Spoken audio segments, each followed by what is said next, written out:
That's fantastic. And this thing about, yeah, being the earliest modern democracy in Europe, that is, they then settled in Iceland in about 845, and they had a democracy, which is pretty amazing, huh? You know? And they voted, they were pagan, you know, with Odin and all that, but this has nothing to do with books, sorry, but they had that religion, but the Christians were getting very strong. You know, they're taking over Ireland and all that sort of stuff, and this was about 1000 AD. This isn't to your 1025. What did happen very close to then is that the Christians kind of gave them a choice. You know, you better turn Christian, or basically we'll slaughter you all. And so the Icelanders decided they would do it on a vote. And so they have a guy who was the law reader, and then according to all their history, the guy who was the head of the pagan church and the guy who was the head of the Christians, they talked together. Neither of them wanted to make the decision because it was too heavy. And finally, the Christian one said to the pagan guy, well, no, I want you to do it. I'm not going to do it. So they had all these people come and they had a discussion, because they had this meeting every year and they discussed it. Things, all the issues and court cases and everything were all done then. And he, of course, according to legend, thought for 3 days and 3 nights about this. But the law that came through was that they would become Christian. They really didn't. I mean, they were going to get slaughtered if they didn't. But what you did in the privacy of your own home was your own business. The law today. So, anyway, although people have lots of different religions now, but that is the law. So I first want to really thank the library. This all came about by chance, actually. I've been coming to Orcas for a long time. I went to Western undergraduate, and I lived in Bellingham a long time and came to Orcas. In fact, I did research here in my 20s on the history. I was doing research on the history of the Chinese, on the opium, on the smuggling through the San Juans, and on the Chinese in the late 1800s. That's what I did my master's degree on, actually, is the whole reaction to both the Chinese and the Japanese. That's what I did. And then I also got this great grant, youth grant, to do research. And so with my boyfriend at the time, we did it by bicycle to make it go further, and we spent the whole summer on the San Juans, bicycling around and camping and interviewing people. Anyway, so I just happened to be here in April. It was just chance, and talked to everybody at the library, just happened to talk to everybody, and they were saying, Andrew was saying, oh, our book club is reading your book. Did you know that? And I said, no. And so then through Sam and everything, and Jenny, well, let's just do a book talk. So I'm really happy, but it was chance, really. So I just happened to come here because my friends wanted to use the internet. So but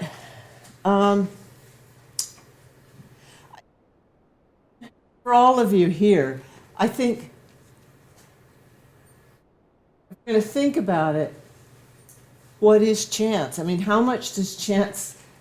We're here, you know, I'm here because of chance, but also chance just. It can change our lives so much. And I think this whole book was basically chance, I would say. I bought the house I now have in the Central District in Seattle in 1997, when you could afford to buy a house in the Central District. But even at the time, I was a beginning professor, and I took housemates, to help me pay the mortgage. This is a 4-bedroom, it's where I still live, it's a 4-bedroom house. And one of them was an Icelander who was getting a divorce at the time. And she was an oceanographic physicist and working for NOAA and stuff. So, and she and I became very close friends. And then she got the CU project, where she was going to go to her native Iceland for 3 months, actually. And this was 2001. And she said, well, Margaret, I'm going to be there. Why don't you come and visit me? And this is before tourists ever went to Iceland much. And I said, well, only chance. I'm never going to go to Iceland again, you see. So I I said, sure, of course. So I went there for 3 weeks, did some fantastic hiking and all sorts of things, climbing up mountains and stuff. But, so I don't know, can you guys see this very well? It's pretty bright. But, so what have we got it on? I can't see it hardly. So, wait a minute, I have to go back. What is this? Wait, these are all out of order. What is going on? Maybe it has to go this way. There we go. Okay, there's where it's supposed to be. So she, being a good host, took me around to see the various sites of South Iceland. And we went to this small community, coastal community called Stokkseyri, and we were wandering around the back streets, and we came across this hut. And it was much worse shaped then, by the way, but there was a sort of a plaque next to it, and it said 1949, and she translated the Icelandic, which said, "This is a reconstruction of the winter fishing hut of the celebrated fishing captain Daring Icelandic. She lived from 1777 till 1863. And I went, wait!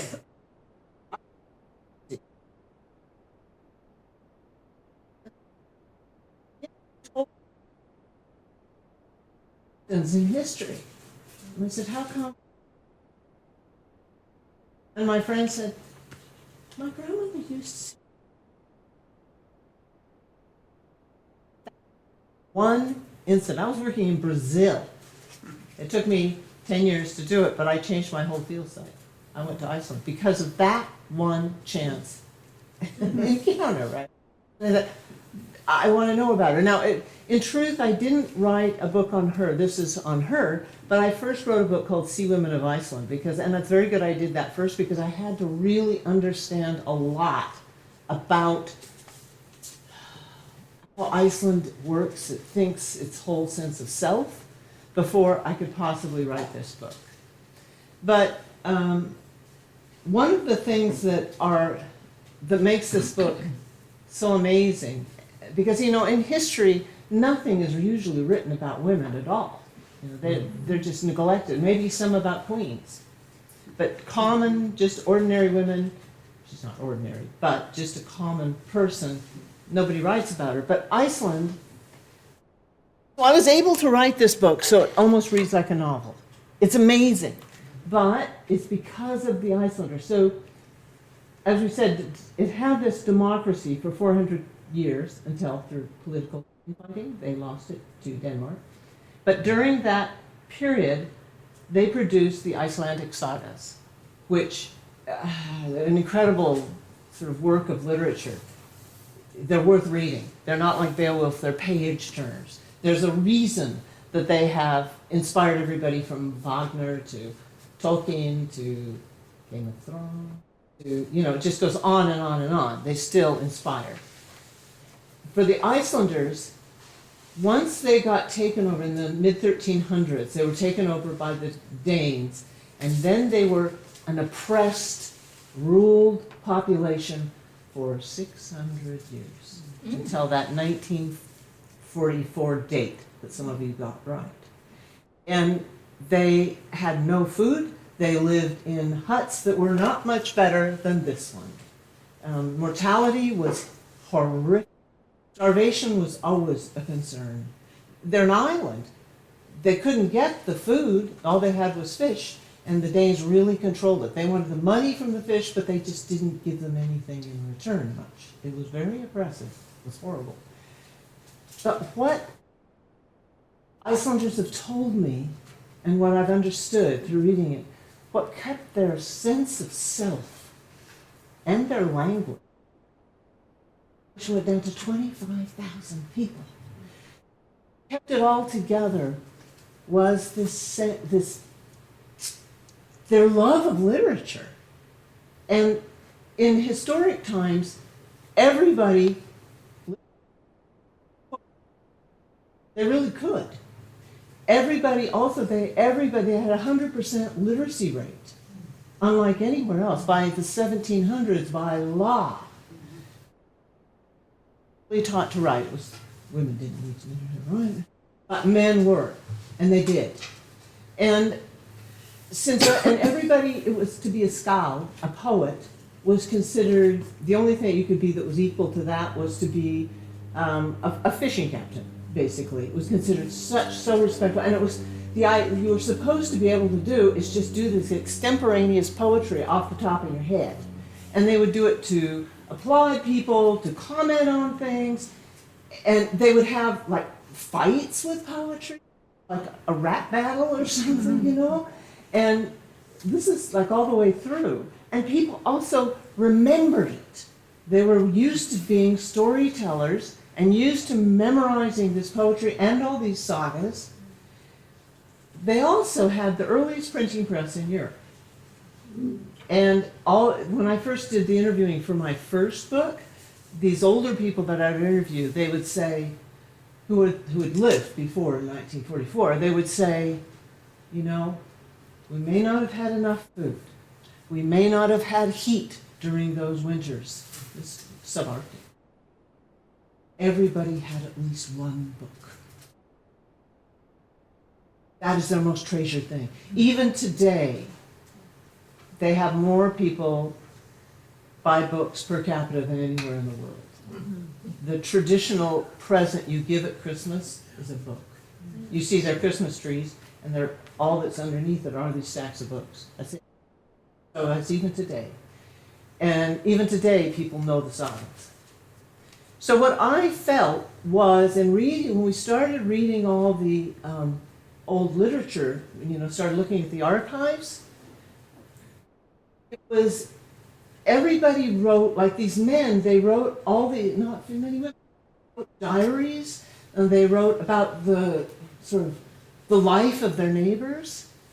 And I think because they were so influenced by the way these sagas were written, they didn't write this dry stuff, and because they were so used to doing things verbatim or sort of knowing things and memorizing things, they wrote down conversations. So the book is full of conversations that were written by people at the time. And they wrote down things like love trysts. They wrote about people's babies who were born who weren't supposed to be born. They wrote about betrayals. They wrote about just straight out gossip.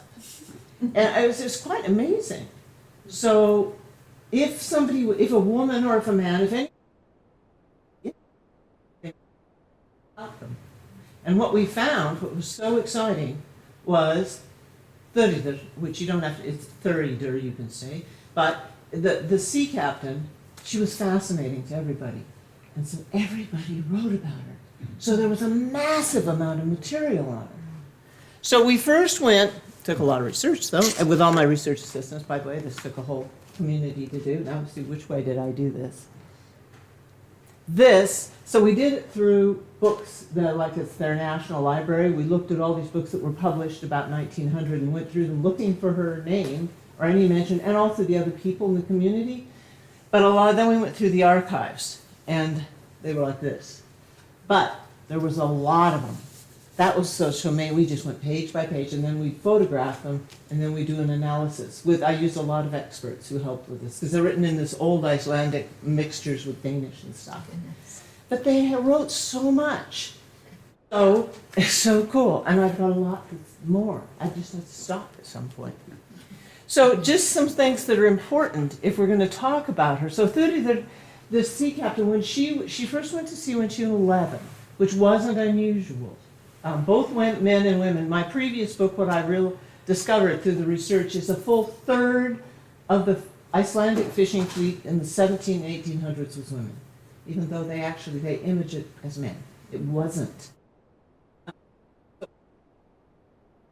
Two. But what the way they fished, they did rowboats. So their only protection was these famed lokapesa and their leather clothing over it.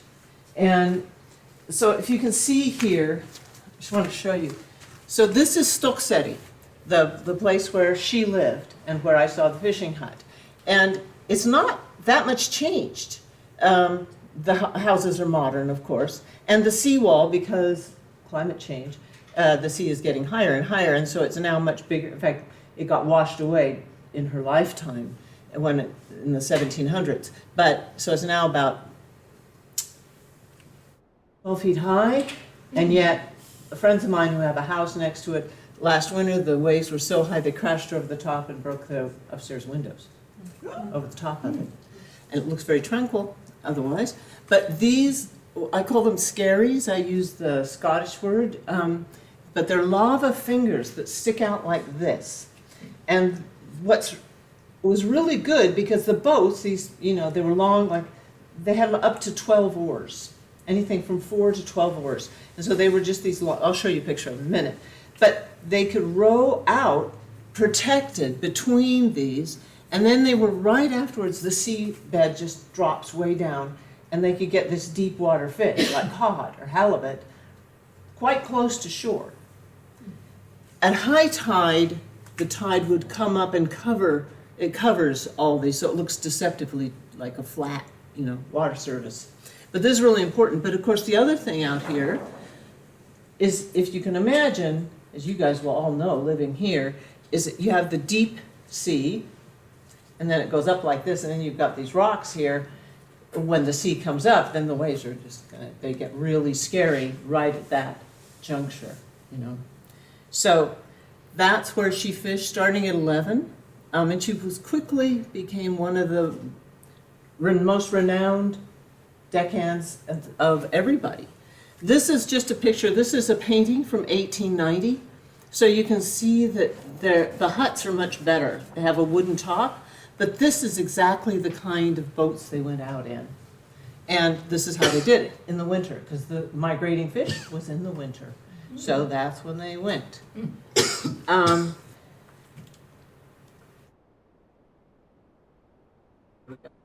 And coming in was often very dangerous.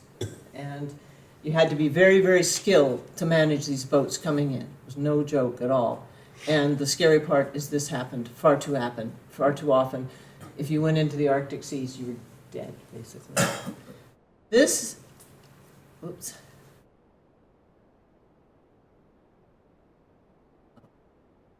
Well, maybe you're not going to see it. There's a painting of her, actually, but it's very generic. But she's an amazing person. So she started going out to sea when she was 11. And because everybody wrote about it, the fellow deckhands wrote about her going out because she was so astonishing. They wrote the fish she caught, exactly what happened. So we're getting it from a detailed thing from the other deckhands. When she was a teenager, a couple things. She started wearing trousers at sea, which women did, often. But she also started wearing them on land. This is in the late 1700s. And she didn't disguise herself as a man. She just thought they were more practical and she liked them.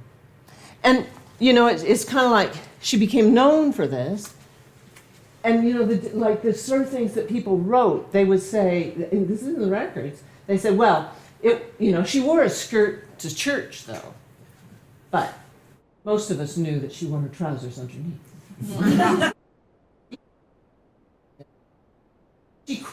While she was a teenager, she started getting known for her observational abilities and her ability to read the weather.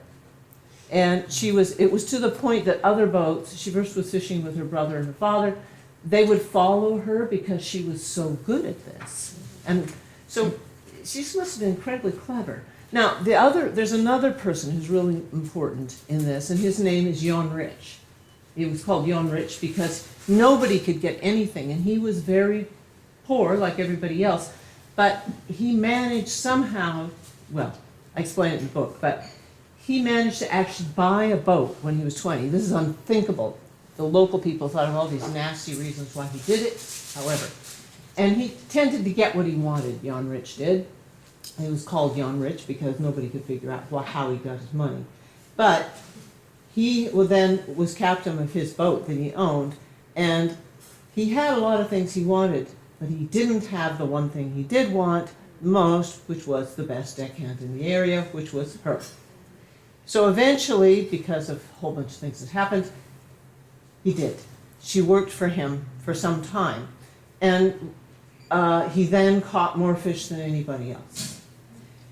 He gradually grew to follow her rather than him, and also he even took her advice all the time, because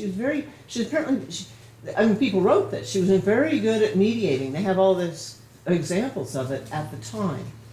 So I'm going to just read a little bit from the book, and it'll give you an idea of what the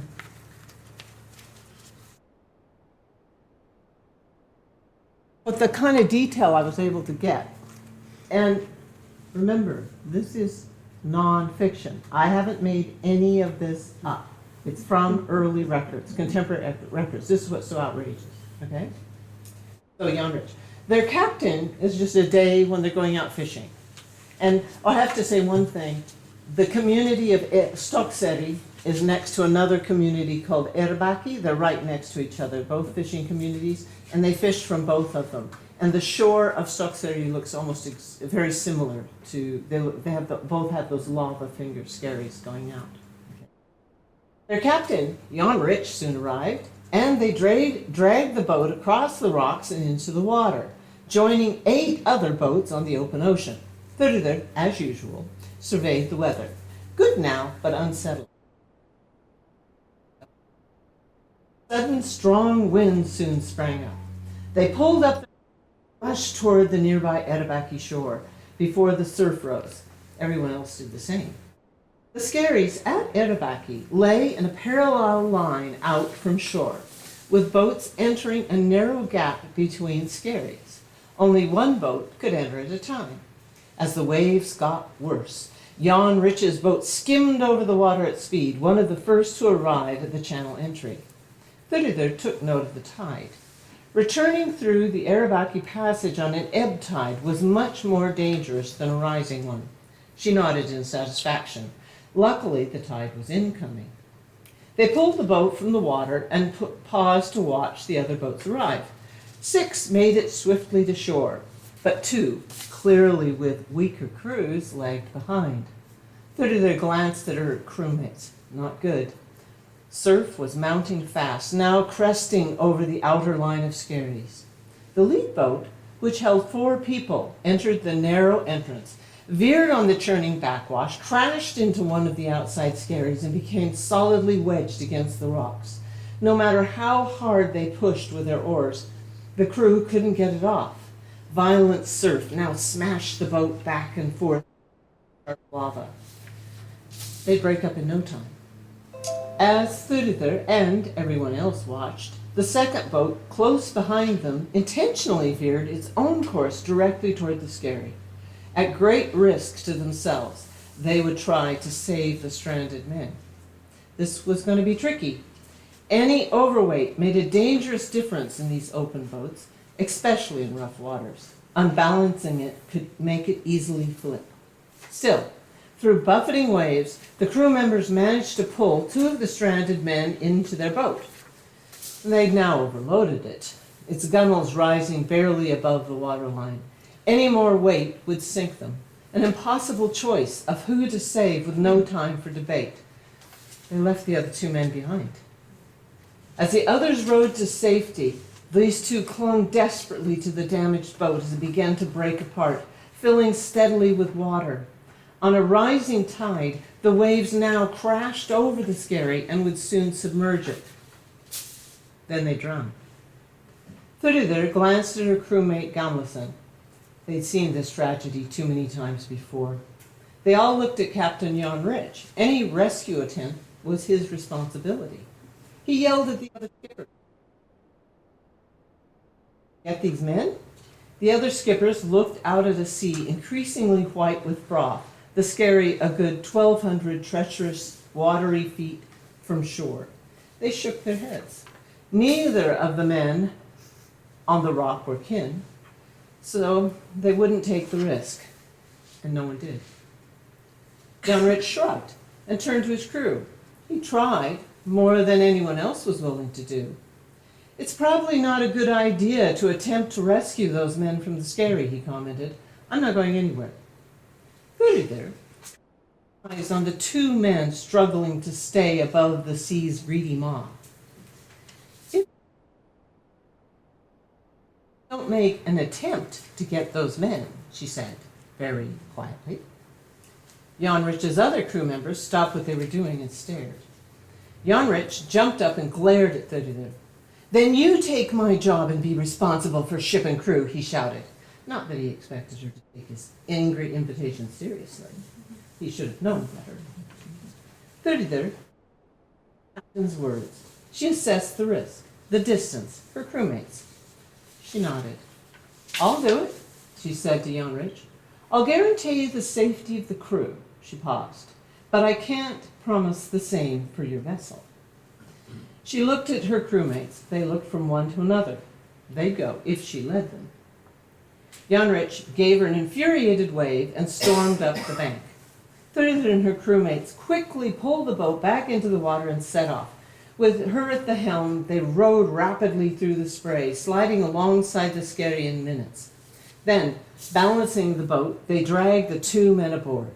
Thurdir ordered them to shove off fast. In an instant, they were rowing toward shore again. They'd done it, and they hadn't even damaged Jan Rich's boat.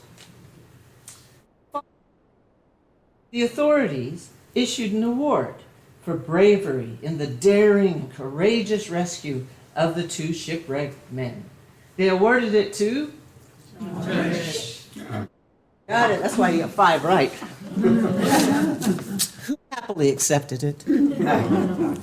So that gives you an idea of the kind of, how the book is written, how I was able to do it because of this incredible information. It's just so exciting. Thurdir, as she got older, she was very good friends with the pastor, the local pastor. It's too long to go into, but they came very close. She had a deep faith herself. And they found that they were able to discuss philosophical ideas of faith and the world and all this sort of stuff, humanity. And a whole bunch of this is recorded. That's so amazing. And so he then gave her a chance through a betrayal of Jan Rich, we don't get into, but she then became a captain. And she became captain of a 12-oar boat, which was 10-oar boat, and Jan Rich's was an 8-oar boat, so hers was bigger. And so suddenly, and also the other problem is she got hers, and when his crew found out that she was now a captain, they all started saying they wanted to work with her instead of him. She refused. She said she already had a crew and she would not do that to him or take any of his crew. However, she then on the sea was catching at least as much as him, if not probably more, most of the time more. So he hated her. Spent the rest of his life trying to destroy her. In 1827, there was a home invasion robbery in a farm, it was called the Camber Farm, of a very wealthy man. The elite was just tiny in Iceland. And he was known as a miser, too. Anyway, and this just didn't happen. You just have people doing this. So there's a home invasion robbery. 4 men went in and robbed these people. The authorities, there was also that same year, by coincidence, any of you have read the book, it's also about Iceland, it's a fiction one called Burial Rites. So in the north, there was also a murder, actually, too. And so they happened in the same year. What? Freaked. And they decided this was going to be like the French Revolution, that the Icelandic peasantry, unquote, was going to rise up and guillotine them or something like that. So they thought they had to put this down. And so the person that they put in charge of finding out who these people were was a guy named Commissioner, his name is Thorður. I'm sorry, it sounds exactly like Thurdur, but I cannot control that. Also, half the people in the country are named Jan. I can't control that. So I call him Jan Rich or Poet Jan or, so we don't get so confused, but that's the way it is. Anyway, so this county commissioner, I'll just call him most of the time, so this county commissioner really wanted to find out. The other thing is these fishing communities, you had to be, the one way that the Danes kept control is you had to be tied to a farmer. The only way you could get any independence was fishing. And these fishing communities were considered, they couldn't control them as much, so they were considered, the authorities did not like them to begin with. So they didn't like these communities of Erebaki and Stoke City. So this commissioner, he went to try and find out who it was, because he had no clue. And this Jan Rich, by this time, had got himself, being a deputy, it was called. That's why it translated as a deputy. It was it wasn't a very high administrative level, but it was the highest just a regular Icelander could possibly get. And so he had got himself made into a deputy, so he's supposed to be representing this community, sort of. And so this commissioner went to him and said, hey, who do you think did this? Now the problem is even today, Icelanders are all related. They really are.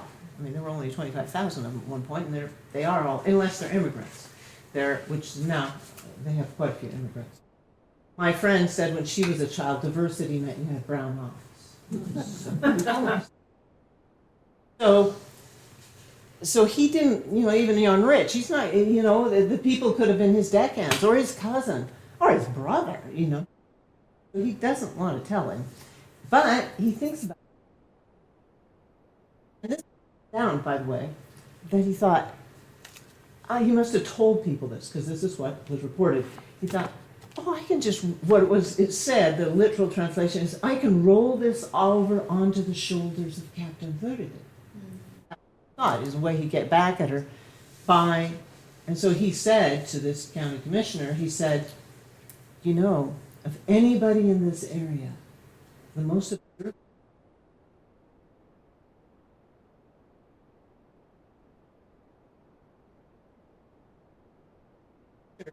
fact, Thurida was going to help him either, because she could see that, he's not stupid, right? So he set a trap. So I'm just going to read just a very short thing of what happened. Remember, she was wearing trousers and a jacket, okay? Wear it all the time now, except at church, of course, as we know. So he sends somebody to have her come and talk to him, right? She arrived at the very nice house where the county commissioner was staying, entered the parlor and greeted him. Commissioner Thorther greeted her and returned, motioning the others hovering around to leave. The thing is, they didn't leave very far because they've recorded this whole thing, right? So they're just outside the door or something. Anyway, glancing down at her tar-spattered jacket and trousers, Thurther told him that she had been working when his messenger rushed her to come without giving her a chance to change. Yet, I should not have dressed this way, she apologized. This is for others, Commissioner Thorther replied. I have heard before now that for your everyday wear is men's clothing, but for that you need a license. Now, in reality, no such license exists. I had lots of Iceland scholars. We all helped me to go back. In the time of the sagas, you could divorce, both men and women could divorce their partner for cross-dressing. A man dressing as a woman, or a woman dressing as a man. That was a cause for divorce. That was outlawed in 1280. This is 1827. But it actually did, because as county commissioner, Thorther could say whatever he liked. I mean, he had total power, so. He expected Thorther to be reluctant to help him. He'd clearly considered and laid out his trap before she arrived. This license I will obtain for you, he now said, if you will give me a hint as to rob the Camber farm. Effectively, he gave her no choice. She'd help him or he'd prosecute her for wearing trousers. Who was robbed and where? Thurther asked. He knew of the robbery, including the items found at the scene. A tattered hat, an iron rod, and a dropped shoe. May I see the shoe? Thurther asked noncommittally. Commissioner Thorther pulled the shoe out of a bag and gave it to her, examining it carefully.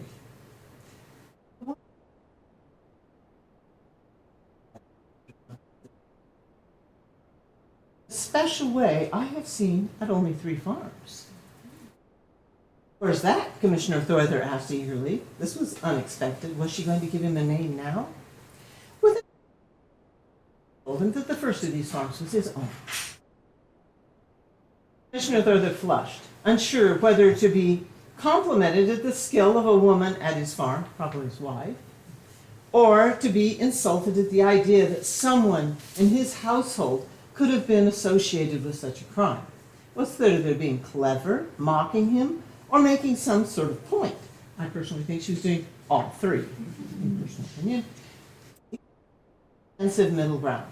True, he agreed, as if he knew such details of sewing himself. But do you suppose him on such business? I do not suppose so, Thorther replied evenly. The second is from Gilvarabayr. That's the farm of the pastor. She paused. But I'm sure the robbers are not from there. She then stood in silence. The county commissioner gave her a steely glare. Name the third, he said. You have to read the book to find out. So she was, and it was this robbery, and her part in it is really, because there were a whole bunch, and from my previous research, there were actually quite a few female captains, despite what history tells us, or Icelandic history tells us. There were. In the 1700s, there was one woman who would only take female crew. That's it. And she always fished more better than her brothers, apparently. But because of this whole thing of the robbery was so notorious, and her involvement in it, and her brilliance, and because she was so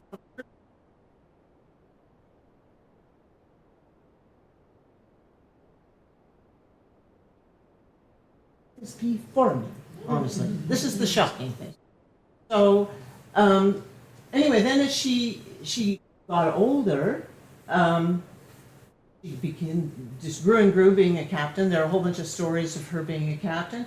But she also found she could go to court. Women could go to court by then. And she represented herself. She couldn't write, but she could pay other people to write. So we have her words, but she's told somebody else what to write. This is what's so cool. And she first, if any guys harassed her for wearing trousers or said, tried to put her down or something, she sued them. Then as time went on, you can see she abused and beaten by her husband. She sues to try and get her a divorce. She helps her. And then when she's like in her late 50s, she lived to be 87, eh? She actually sues the state to get medical help for her adopted daughter. It was her niece. She adopted her. So she's just amazing all the way through. Don't want to give too many spoiler alerts, but she fished until she was 63 in this open rubber. And then she became a guide for people delivering messages. There's a fantastic account of her going over this trackless snow pass where people get lost, and it's just this amazing story. So basically this is her life, but it's a life in a time that's really hard for us to even how people could exist. But through this comes this love of literature. Like there's poetry. When Jan Rich is really furious at her, he fights with her by using poetry. This is all I never remember. There was one, this is it, I'll just have your questions, but I have one thing that isn't about the book, but it's so funny because just on this thing of everybody remember that on another sea captain, sadly enough there wasn't much written, but one thing, this is one of the things that was written about her, is she got drunk. She went into town and she bought herself some alcohol, and she got drunk and she fell over on the beach, and somebody found her and she said, "Oh my God, this is terrible." And she said, "Thank God my husband can't read because he won't be able to read." He was supposed to all read, but he couldn't. And she said, "He won't be able to tell what I've bought." And she says, "No one must know about it. Not, the only person, even Well, the only person who can know about it is God, but better God, not even God know about this. Of course, I read about it later because whoever found her immediately wrote it down.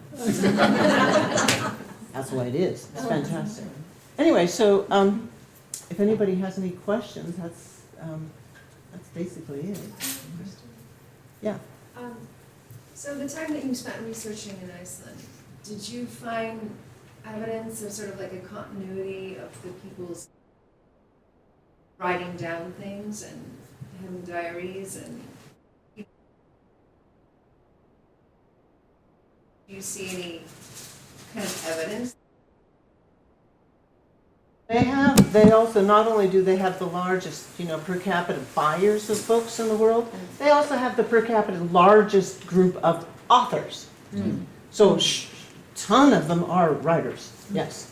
And they have they've only got, now the population is growing a lot through immigration, but they've got 400,000. That's one suburb of Seattle, right?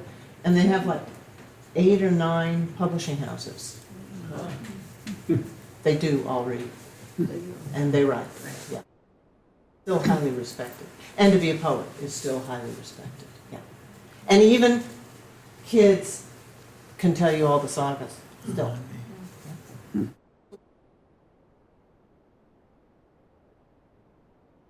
What there was, and I have this in the book, I'm really grateful to this guy named, another unpronounceable name, his name is Brynjar. And he, when Thurrir is older, she was apparently an incredibly good storyteller. And so what's wonderful is she's older, she's like in her late 60s and 70s, she still walks up to the mountains to visit friends sort of on the edge of the mountains because it's warmer there, right? And she stays with all these friends. She has, some people hated her, as you might imagine, she was very controversial, and then she had some people who just adored her, were very, very loving friends, that's very clear. And so these boys wrote about their experiences of her. This is so wonderful.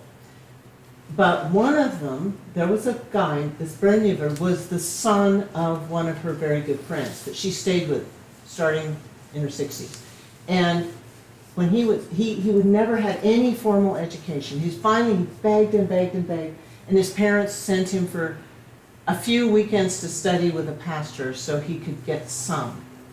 But he decided when he was 16, he would start interviewing her. This was in the 1850s.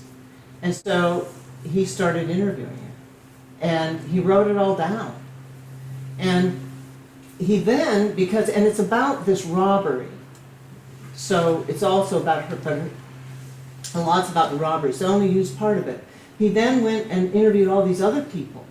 And he kept all that. I put him down because they say, oh, he wasn't educated. It was amazing what he did. A series of newspaper articles in 1890. And a guy, an historian in the early 1900s, put it together as a printed volume. So that is available as a printed volume. It's phenomenal. It's phenomenal. The thing that's so cool, the book is right now being translated. It's going to be published in Iceland next year. We'll see how that works. The person who's translating it, she's recently retired, is that guy's daughter. Wow. So I said, he was born in 1900. I thought, well, quite older when he had her, right? But that was so, and they did this whole article about the book in their main newspaper there. She read it, and she called them. She said, I have to translate it. Mm-hmm. So talk about, anyway. Interesting that they haven't published it yet, because my daughter bought the book from Darville's before I went to Iceland in March. And everybody on the tour wanted the copy of the book when they heard about it. Couldn't find it anywhere, not in the airports, the museums. Nobody had even heard about it except Thurrir, except for the driver of our bus. And he lived near near her hut. Near Stockton? Yeah, Oh, he yeah. did? Yeah, they all know about it. No one seemed to know about her. He was the only one. They It was don't even know, surprising. they don't even know about her at all. Everybody's forgotten, except for the people around Stock City and the older people. Yeah, that's where he lived. Yeah, and that's why he would Yeah. know about it. They Yeah. knew about it, and so, I was yeah, surprised. it's amazing. I'm a foreigner writing about them in English. Right. They don't like to read things for pleasure in English. They're all fluent in English for speaking, but for reading and writing, it's not. They don't like it to do it. But also, what is a foreigner going to tell them they don't already know? That's just an attitude. So I'm really excited for it to come out in Icelandic, because then they will read it. Right. And, but now, because a lot of people there are asking for it, the main bookstore has been carrying it, and they do have it at the, unless they've sold it out, Well, but I've been people are asking them seeing all. it in airport. Yeah. They've seen it at the airport now, on Oh, display. good. So more recently, people are seeing it. Yeah. So, you know, they did a book talk on it. They didn't tell me, but somebody read it, part of it, in the book talk. In there, I don't Well, know. it's incredible. So, you know, it's my first book. They haven't either, actually. But you know, that's fine. I mean, you know, those who've read it have so far thought it was fantastic. So that really makes me feel good. Actually, it makes me feel. I think that's really important. And they keep saying things like, "You're telling a part of history, our history we don't know," which is interesting. You know? So.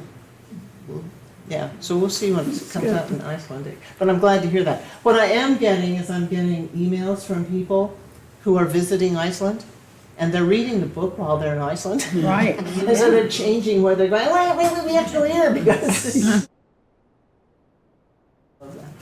So, other questions? Yeah.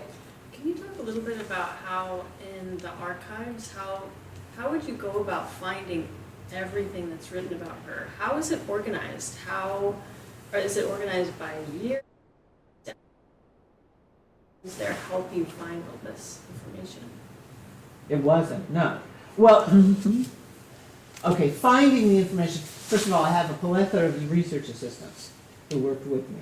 I was very lucky. I first got a grant from National Geographic, and then I got a fellowship from Iceland itself for foreigners doing research on Iceland. So that's how I can afford to do this, right? That's very important. And also, I'm a part of this Arctic Institute in actually during COVID, because I was writing a lot of this during COVID and I couldn't go to Iceland, they that we had to cancel. And so they said, well, the woman here, why doesn't she just be a research assistant long distance? So I paid for it. I mean, I couldn't have done this without her. So, you know, I'm very, very grateful to all these people. But what we did is, I mean, they have one main library. It's the University and National Library. It's like our Library of Congress, right? And they have these books called Saga Stokkseri, Saga Erebaki. People do write about their own history. And so those have been put down in printed books. And they're books about their folklore and things like that. Or fishing written in 1920 about fishing in the 1800s. So all these people certainly had written these things about themselves. They did. And that area. And so we just collected them all, and then we just went through them page by page. And then what I did is, for that part, I started databases. So I did one whole genealogy database because I had to know how everybody was related to understand whose betrayal and why people's actions were as they were. So I had to understand that. So I had then I kept a file on each person who was integral to her life. I put all the information, keeping the sources, put all the information about in that database. Then I had one just on fishing, a whole database on that. Then I had one, so I had all these databases about various things, as well as on various parts. So, in organizing it, that was a big deal. Is how. Then we went to the archives, and there are these big. I also went to 2 regional archives, but they have these national archives. And the people there were very kind, and I had 2 research assistants that worked with me. And what we did is we just took these big stacks of boxes, these letters like that one, and we just went through them very carefully, not so they're crumbling, page by page. And when we just saw her name or the name of somebody who was integral to the story that we understood at that point, we photographed it. And then I made another big of those because we had to figure out where they were from and everything and organize them, why they were important. And then we also went through all the court documents and did the same thing. So if there's a court case related to her, they provide a great deal of great details. And people's diaries, we did that too. So then we made them into big databases. How long did it take you to do that? I had another project I was doing in Iceland. I wrote the first book, which I think was really important. That really helped me because I really understood a lot, and I started databases for that book, which was all Sea Women of Iceland. So I already had a lot on that. And in 2017, I had another project. I do a whole bunch of Arctic stuff and also climate change, all this other stuff. So I was on another project, but it wasn't going well, and I was getting depressed, honestly. And my partner, we talk on Skype or whatever, he lives in Seattle, and he finally said, Margaret, look, it's not working. Sometimes it just doesn't work. The thing you want to do is you want to write about theater. You've only been talking about it for, 15 years. So why don't you just...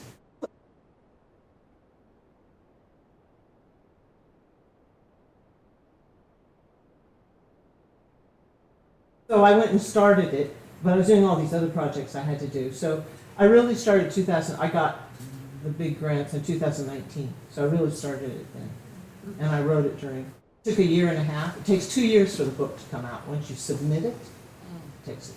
So that's usual, unless you're famous, how long a book takes. Are you Icelandic?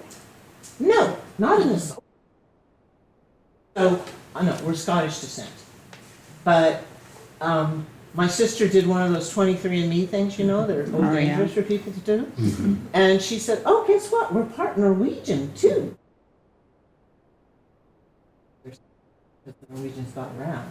Mm-hmm. So I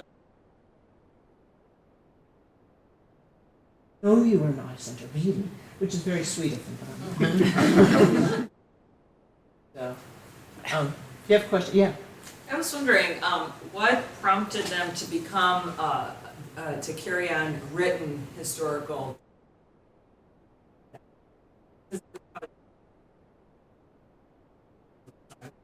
But then, what prompted them to start writing all these prolific diaries? Well, they wrote, during that period of their independence, they created these amazing sagas. How they did that, who did that, what, I don't know. I can't answer what creative process And comes those from. weren't written, right? Those sagas were not They written. they started to be written in the 1000s, and in the 1100s they were written down.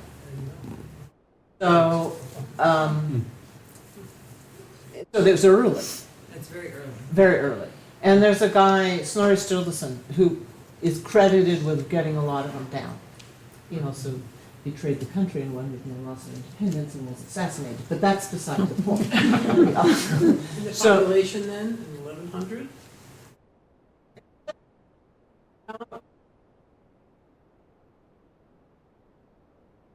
Certainly under 50,000. It was probably about 40,000. It went up.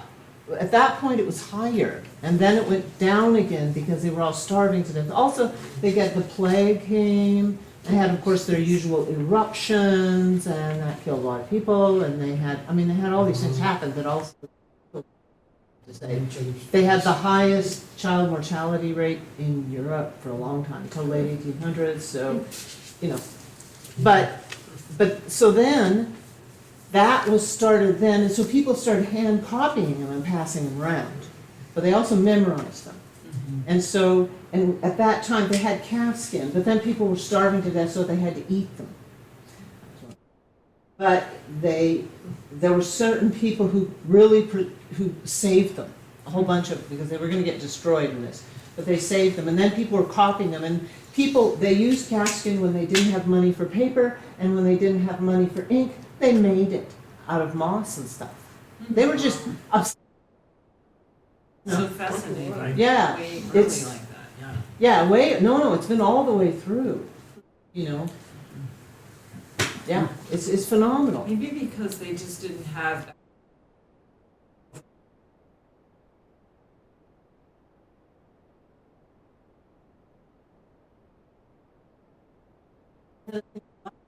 Where in the evenings, I mean, this is like, you know, it's only light for a few hours a day in the winter, and they had these long, where they would do things, or whatever else, and they'd be doing things, but they're just sitting around in these horrible little freezing huts, right, where they just have to be squished together to stay warm and sit under, you know, like sheepskins. And then they all started, and they had a lot of wonderful word games. You had to do these quatrains back and forth in a certain way of I mean, it was a training for doing poetry. That was the game. You did it until somebody couldn't think of the quatrain, and then you lost. And so it was who was ever the best, keep it. I mean, this was a game they would play. So they told all these great stories all the time. And so they told the sagas again and again. I mean, there's a lot of them. You know, there's a really nice anthology that I got, Jane Smiley, if anybody knows her, she put together of all these Icelanders have done fantastic translations of all the sagas. They're really, really good translations. So I have it, but I mean, it's like this thick, you know. Not like there's only 2 of them. Lots of them. So one of them they think is written by a woman.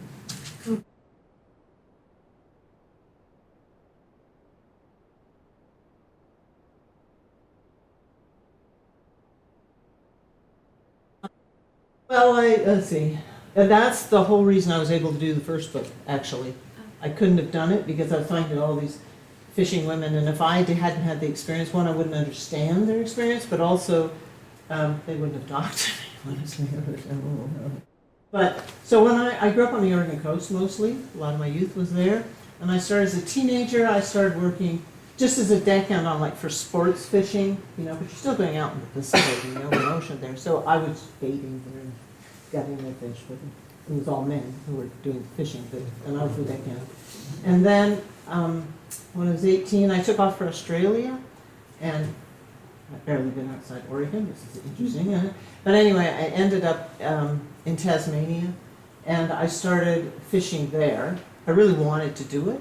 And so it was phenomenal. So first I worked on shark boats with nets, and then I worked on pots with rock lobster, and then I did abalone diving.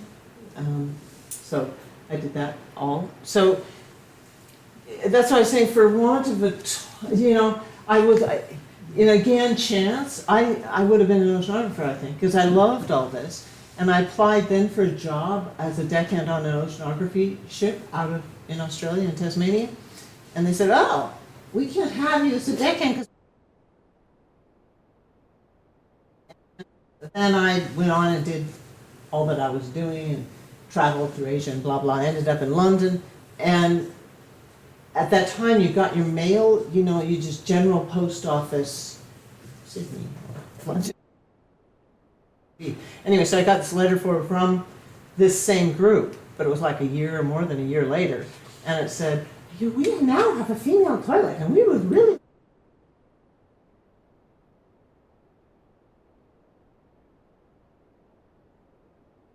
So that kind of experience really helped me.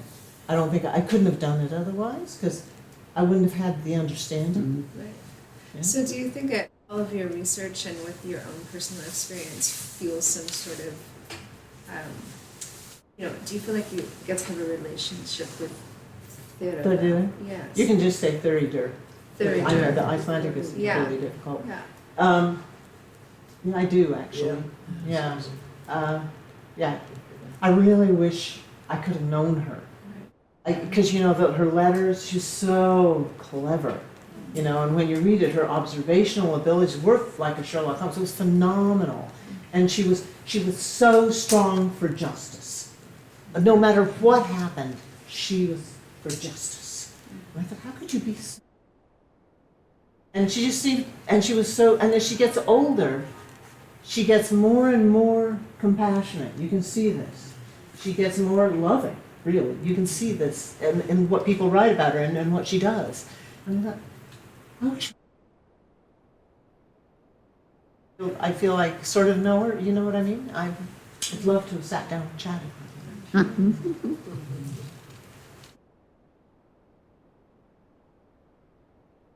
I have lots of very literate people writing lots of letters and lots of diaries.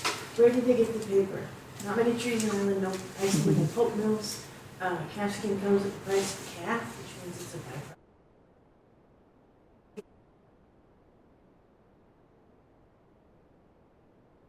Was, and it was all imported.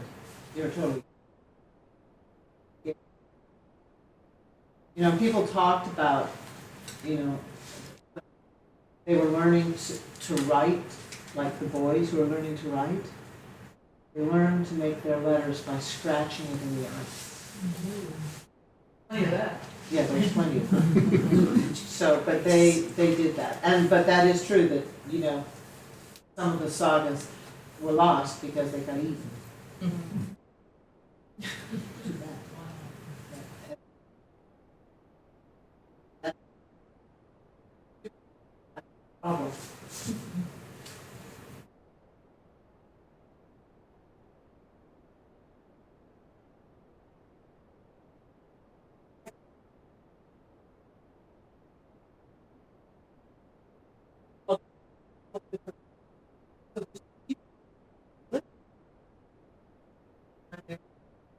Why? I don't know. But I mean, I have to say, I put off reading them for years because I thought it was going to be like Beowulf. And I have to remember plowing through my way through Beowulf years ago.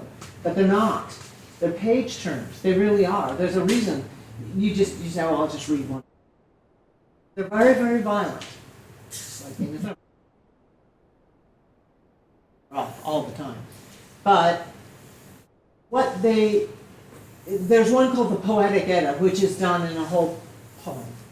But there's a whole, and they're stories, and they go from the history, when the Icelanders went, the Icelanders were basically Norwegians, and there was this King Harald Fairhair at the time, in the 800s, and he wanted to consolidate Norway and become basically king. And his idea, and they were all chieftains at that time, and so his idea of becoming king was to kill off all the other chieftains. So if you were a chieftain, it was probably a good idea for you to leave.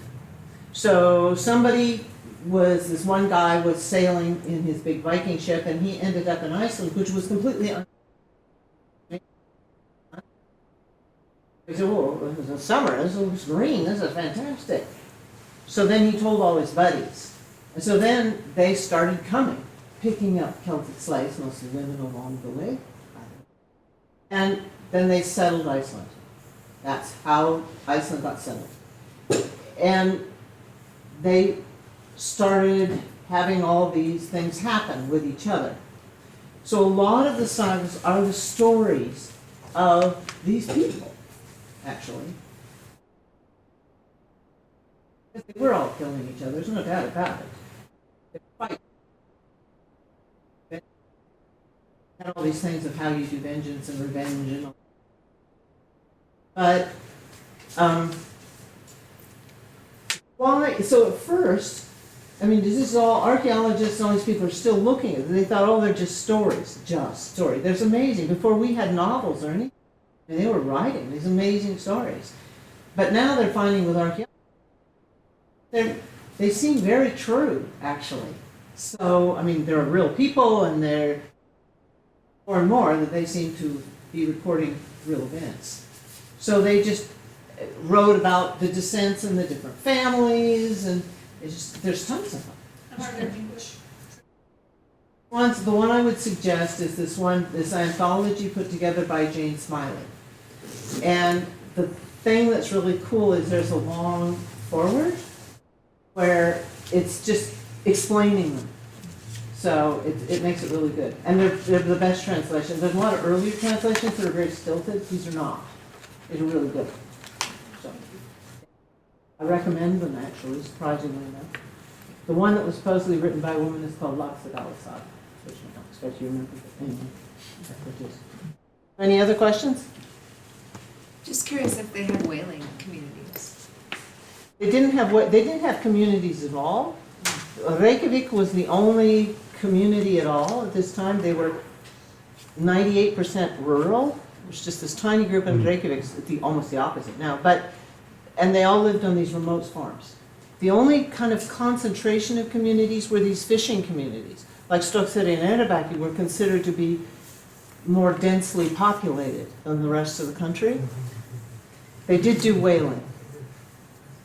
They did, but doing a whale from a rowboat is always tricky. Still do. They still do. Yeah. Oh, well, they stopped it for a long time. Now, did they just do it? I don't know. Japan did. I saw demonstrators outside our hotel. Well, they stopped it. They do minke whale, but then they stopped other ones. It's very. I mean, as a friend of mine wrote a whole article on it. In fact, he's written a lot on this. Anthropologist. He wrote the title of "Good to Eat or Good to Watch" because they're making so much money off whale watching. And it's so controversial, and tourism is making him so much money. It's kind of like, and also, I've only eaten whale with an Icelander once when we were on a long camping trip and he had it and he offered it to me for dinner.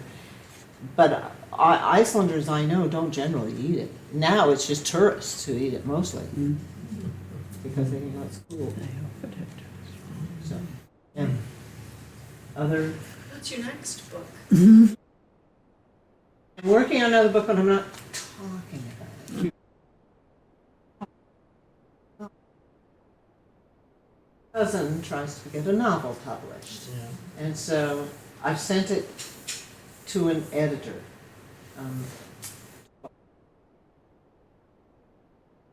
I'll revise it compared to what she says, and then I'll send it to my agent. I mean, I'm not an agent, so that helps.